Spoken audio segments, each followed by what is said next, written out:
Class 7 chapter 10 in science. Next topic है working of the heart. एक गलत लिखा हुआ है ही।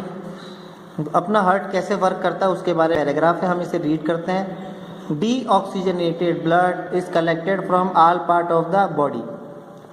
बॉडी के हर पार्ट से डी ऑक्सीजनेटेड ब्लड कलेक्ट कर लिया जाता है। And this enter the right chamber of the heart call the right atrium और यूरिकल।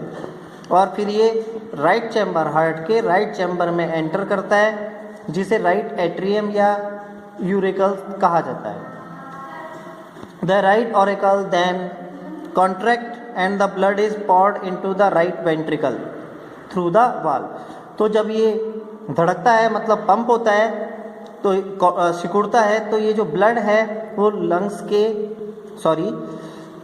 जब ये कॉन्ट्रैक्ट होता है यानी सिकुड़ता है, तो ये ब्लड जो है वो राइट वेंट्रिकल में चला जाता है, जिस वाल्व जहाँ पे वाल्व लगा हुआ होता है। The right ventricle then contract and the blood reaches the lung. उसके बाद ये कॉन्ट्रैक्ट होता है राइट वेंट्रिकल और फिर ब्लड जो है वो लंग्स के पास पहुँच जाता है थ्रू द पल्मोनरी आर्टरी। इस आर्टरी के थ्रू ये वहाँ पहुँच जाता है। The blood get oxygenated here as we breathe in air. जब आप सांस लेते हो तो वो ब्लड ऑक्सीजनेटेड हो जाता है। The oxygenated blood comes back to the left auricle. उसके बाद वो ऑक्सीजनेटेड ब्लड लेफ्ट ओरिकल में आता है थ्रू द वही पल्मोनरी वेन्स के through. The left auricle then contract. उसके बाद ये लेफ्ट ऑरिकल कॉन्ट्रैक्ट होता है and the blood enter the left ventricle.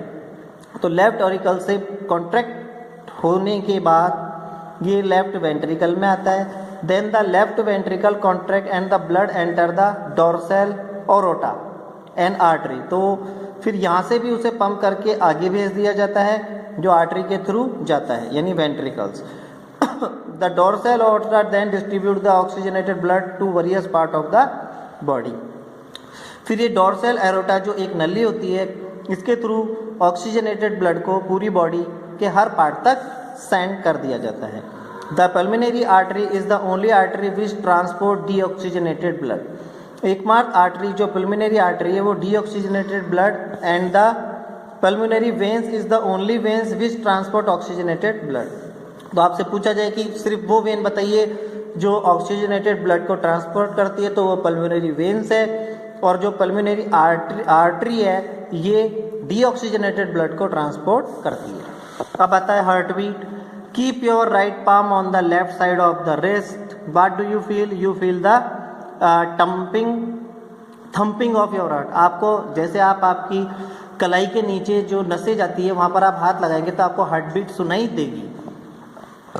The action of the heart include contraction and relaxation of the uracil and the ventricle. तो इन दोनों के बीच में जो कॉन्ट्रैक्शन और रिलैक्सेशन होता है वेंट्रिकल्स और ऑरिकल्स के बीच में, यही धड़कन होती है। This rhythmic contraction and relaxation is called heart beat. तो इसी रिदमिक जो कॉन्ट्रैक्शन और रिलैक्सेशन चलता है, मतलब लगातार चलता रहता है, उसे ही हार्ट बीट कहा जाता है।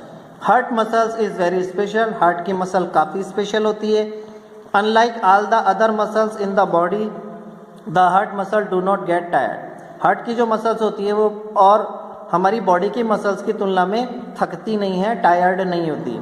Heart muscle are always expanding and contracting. ये हमेशा एक्सपेंड और कॉन्ट्रैक्ट होती रहती है, मतलब सिकुड़ती रहती है और फैलती रहती है। You can not move them at will. आप आपकी इच्छा से इन्हें मूव नहीं करवा सकते हैं। Hence they are called involuntary muscles. इसलिए इन्हें इनवॉलेंट्री मसल्स कहा जाता है।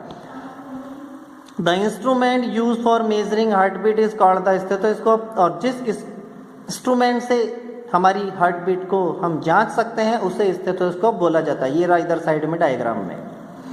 The rate of normal heart beat is 72 time per minute in normal adult. एक सामान्य आदमी की जो हार्ट बीट होती है वो 1 मिनट में 72 टाइम्स हो सकती है। The rate of heart beat varies with age. जैसे जैसे आपकी एज होती है उस हिसाब के आपकी जो हार्ट बीट है उसकी भी पर मिनट रेट कम या ज़्यादा हो सकती है। Physical activity of a person. और इसका सबसे बड़ा जो यूज़ आप जान सकते हो वो फिजिकल एक्टिविटी के थ्रू है। When one is doing physical exercise, जब कोई शारीरिक काम कर रहा हो, मतलब जैसे खेल कूद या कोई मेहनत का काम कर रहा हो, और रनिंग या कोई दौड़ रहा हो, तो उसकी हार्ट बीट जो है वो काफ़ी तेज हो जाती है.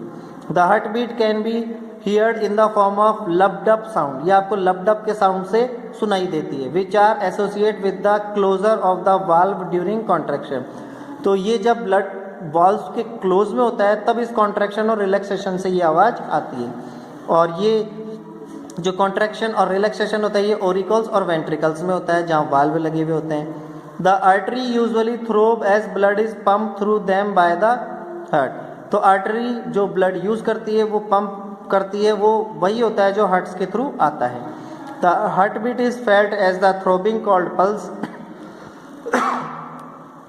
तो जो हार्ट बीट होती है इसको अपन पल्स भी बोलते हैं. The pulse can be felt at the wrist, temple and side of the neck. ये आपको नेक के साइड में या आपकी रिस्ट के नीचे वाले भाग से आप इसे देख सकते हैं.